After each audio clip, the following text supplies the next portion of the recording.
बैटफार्म का अंत डेमियन को जोकर के चंगुल से बचाने के लिए एक परिवार की कोशिशों के बारे में है, साथ ही अपराध के राजकुमार को नागरिकों पर एंटीग्लो का इस्तेमाल करके गौतम को एक नर्क में बदलने से रोकने के बारे में है। यह शो मुख्य रूप से एक एंथोलॉजिकल रूट पर चलता है, जिसमें हर एपिसोड में एक अलग कहानी बताई जाती है, जिसमें किरदारों को विकसित होते देखा जा सकता है। लेकिन तीसरे एपिसोड में एक व्यापक कहानी सामने आती है, जहां हम देखते हैं कि मैड हैटर और ब्राइट वेन एंटरप्राइजेस के एक गोदाम में कुछ कीमती सामान चुराने के लिए घुसते हैं। उनके नाकाम होने के बाद क्लेफेस और किलर क्रॉक भी वेन एंटरप्राइजेस को लूटने की कोशिश करते हैं।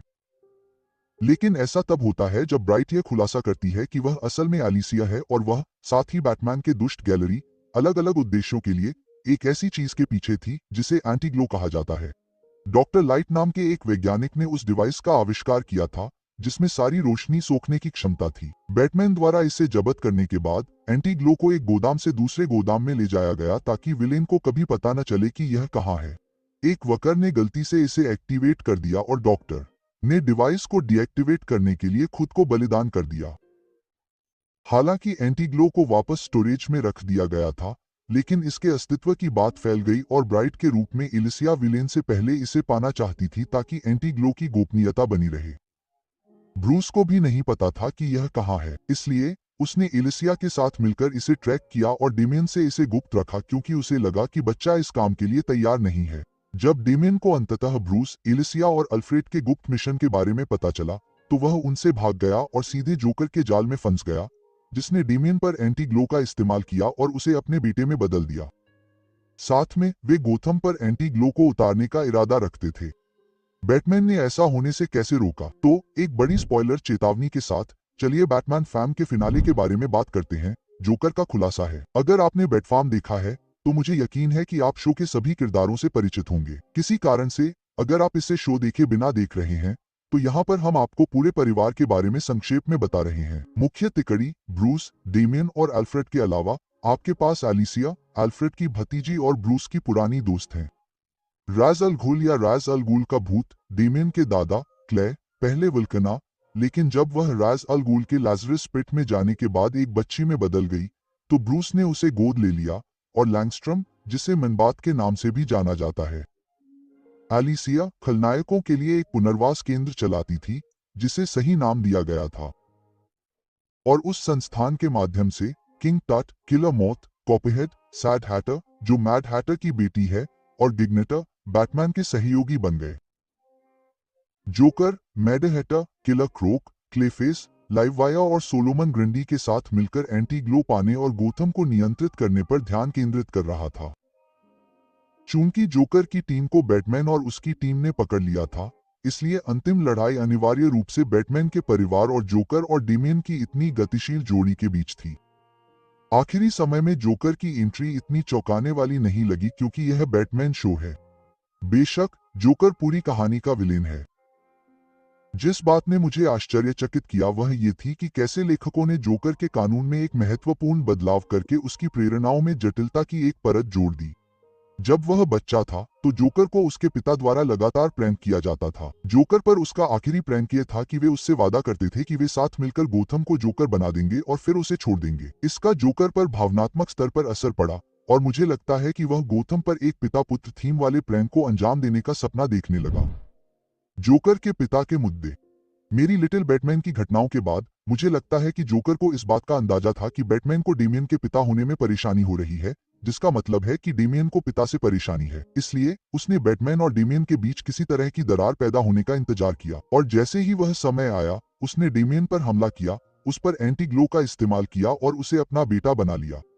ऐसा करके जोकर न केवल अपने बचपन के सपने को पूरा कर रहा था, बल्कि बैटमैन से सबसे क्रूर तरीके से बदला भी ले रहा था। मेरा मतलब है वह बैटमैन के दुष्टों की गैलरी में से किसी के साथ भी जोड़ी बना सकता था। सबसे अनुमानित नाम हार्ले क्विन का था जो गोथम पर प्रैंकथॉन करने के लिए था, लेकिन हाँ, डेमियन को चुनना शैतानी था। अब जबकि बैटमैन यह पता लगाने की कोशिश कर रहा था कि जोकर और डेमियन कहाँ हैं ताकि वह अपने बेटे को बैट लाइटवेव ब्लॉकर से ठीक कर सके, रज़ अल गुल को यकीन था कि डेमियन नाटक कर रहा है ताकि वह सही समय पर उससे बेहतर प्रदर्शन कर सके। लेकिन रेज की बात सही थी या नहीं, ये देखने का समय नहीं था क्योंकि जोकर और डेमियन सड़कों पर उतर आए थे और गोथम के लोगों को परेशान करने लगे थे। बैटमैन को पता था कि जब नागरिक अपने गुस्से की चरम सीमा पर होंगे तो जोकर डेमियन के साथ आसमान में उड़ जाएगा और पूरे शहर पर एंटी ग्लो फेंक देगा, जिससे सभी उसके जॉम्बी बन जाएंगे। और चूंकि डेमियन पहले ही आधा मर चुका था, इसलिए वह नहीं चाहता था कि उसके परिवार के बाकी लोग आहत हों। इसलिए उसने उन्हें बैटकेव में बंद कर दिया और अकेले जोकर का पीछा किया। बेशक बैट फैमिली ब्रूस को जोकर से लड़ने नहीं दे सकती थी और उसने डेमियन को खुद ही पागल कर दिया था। इसलिए अल्फ्रेड के नेतृत्व में एलिसिया, रेज, अल घोल, मैनबेट और क्लेयर बैटमैन की ओर बढ़ने लगे। डेमियन ने एंटी ग्लो को नष्ट कर दिया। डेमियन को बचाने के लिए बैटमैन सीधे टीवी स्टूडियो में उसके लिए बिछाए गए जाल में चला गया, जहां से जोकर अपने प्रैंकथॉन के बारे में अपडेट प्रसारित कर रहा था और खुद को एक पिंजरे में कैद कर लिया। बैटमैन ने डेमियन को देखा और उस पर अपने बैट लाइटवेव ब्लॉकर का इस्तेमाल किया। डेमियन ने खुलासा किया कि उसने प्रैंक ग्लासेस पहने हुए थे, जिसका मतलब था कि डिवाइस ने एंटी ग्लो स्पेल को रिमूव नहीं किया था और उसने बैट लाइटवेव ब्लॉकर को तोड़ दिया। बैट फैमिली ने बैटमैन को ढूंढ लिया और उसकी मदद करने के लिए टीवी स्टूडियो में घुस गए। हालांकि जोकर और डेमियन ने मिलकर उन सभी को खत्म कर दिया। जब जोकर अपनी बुरी योजना का ऐलान करने में व्यस्त था, तब बैटमैन ने खुद को और ब्राइट, क्लेयर और अल्फ्रेड को मुक्त कर लिया। उन्हें लगा कि जोकर इन सब पर ध्यान नहीं दे रहा है, लेकिन अपराध के जोकर राजकुमार को इसका अंदाजा था और उसने पूरे बैट फैमिली को अपने बनाए कोलिजियम में छोड़ दिया और उन पर मिडहेटर, लाइव वायर, सोलोमन ग्रंडी और किलर क्रोक को छोड़ दिया। जब बैटमैन और उसका परिवार इन सभी लोगों से निपटने में व्यस्त था, तब जोकर ने अपने गुर्गों को गोथम को भस्म करने वाली आग को भड़काने के लिए भेजा। जब उसे यकीन हो गया कि शहर पागलपन की कगार पर है, तो उसने एंटी ग्लो वाले रॉकेट को लॉन्च किया। जैसे ही वह सही ऊंचाई पर पहुंचा, उसने उसे सक्रिय कर दिया और गोथम वासियों पर एंटी ग्लो की किरणें छोड़ दी। अब चूंकि रिमोट जोकर के हाथ में था, इसलिए बैटमैन को उससे तर्क करने का कोई मतलब नहीं लगा। इसके बजाय उसने अपना ध्यान डेमियन की ओर लगाया और एंटी ग्लो मिशन के लिए उस पर भरोसा न करने के लिए उससे माफी मांगी। ब्रूस के माफी मांगने के जवाब में डेमियन ने उससे सीधे पूछा कि क्या ब्रूस को एक और मौका दिया जाए, तो क्या वह एंटी ग्लो को नष्ट करने के मिशन को पूरा करने के लिए उस पर भरोसा करेगा। ब्रूस ने कहा कि वह करेगा। इसके तुरंत बाद जब डेमियन ने जोकर से एंटी ग्लो को सक्रिय करने के लिए रिमोट मांगा, तो ऐसा लगा कि बच्चा अभी भी जोकर के प्रति वफादार था। लेकिन डेमियन ने जोकर को चकमा देते हुए एक डबल क्रॉस किया और एंटी ग्लो ले जाने वाले रॉकेट को उड़ा दिया। जैसे ही एंटी ग्लो जमीन पर गिरा, डेमियन ने बैट ट्रोप का इस्तेमाल करके खुद को आसमान में लॉन्च किया और अपने बैटरैंक को एंटी ग्लो पर फेंका और उसे नष्ट कर दिया। जोकर ने अनजाने में एक महत्वपूर्ण सबक सिखाया। बैटफैम के अंत में हर कोई डेमियन से सबसे स्पष्ट सवाल पूछता है, क्या वह कभी जोकर के एंटी ग्लो जादू के प्रभाव में नहीं था? डेमियन ने कहा कि वह नहीं था, और जब उसने इसके पीछे का कारण समझाया, तो एंटी ग्लो के गुण थोड़े और स्पष्ट हो गए। यह स्पष्ट रूप से सुपर सोल्जर सीरम की तरह काम करता है। यदि आपके पास वास्तव में बुरी भावनाएं हैं, तो एंटी ग्लो उन्हें बढ़ा देगा और आपको एक ज़ोंबी में बदल देगा। लेकिन अगर आप केवल संघर्ष में हैं, तो ये काम नहीं करेगा। यहाँ सीखने के लिए दो सबक हैं। पहली बात, भावनात्मक बुद्धिमत्ता हमेशा किसी की उम्र से जुड़ी नहीं होती है। ब्रूस और जोकर दोनों ने डेमियन की परिपक्वता को कम करके आंका। ब्रूस के बचाव में वह इस तथ्य से अवगत था कि जब डेमियन को कुछ करने से मना किया जाता था, तब भी वह करता था। लेकिन उसे अंधेरे में रखने का यह कोई बहाना नहीं था। उसे अपनी उम्र और अनुभव का इस्तेमाल करके डेमियन को एंटी ग्लो केस से दूर रहने के लिए कहना चाहिए था, जब तक कि उसकी मदद की जरूरत न हो। और यह संभव है कि वह सुनता। हालांकि ब्रूस ने डेमियन को एक छोटे बच्चे के रूप में देखा और उसे लगा कि झूठ बोलना सबसे अच्छा विकल्प है। यही बात जोकर पर भी लागू होती है। उसने डेमियन की अपने पिता के प्रति मिली जुली भावनाओं को सच्ची नफरत समझ लिया और उसे बैटमैन के खिलाफ इस्तेमाल करने की कोशिश की। जोकर का यह रूप बैटमैन की चालों को समझने में सक्षम था, क्योंकि वह हमेशा उसे ज्यादा आंकता था। हालांकि जब डेमियन की बात आई, तो उसने उसे कम आंका और यही उसकी सबसे बड़ी गलती साबित हुई। दूसरी बात, इस शो ने इस तथ्य को रेखांकित किया कि भले ही बैटमैन को लगा कि गोथम अपराध मुक्त हो गया है, लेकिन आपराधिक तत्व पूरी तरह से खत्म नहीं हुआ था। किसी न किसी कारण से गोथमवासी क्रोधित थे। वे इसे दिखा नहीं रहे थे, लेकिन इसका मतलब यह नहीं था कि वे अपराध और हिंसा के प्रति संवेदनशील नहीं थे। हो सकता है कि वे नौकरी, बेहतर रहने की स्थिति, अच्छी शिक्षा और बहुत कुछ चाहते थे।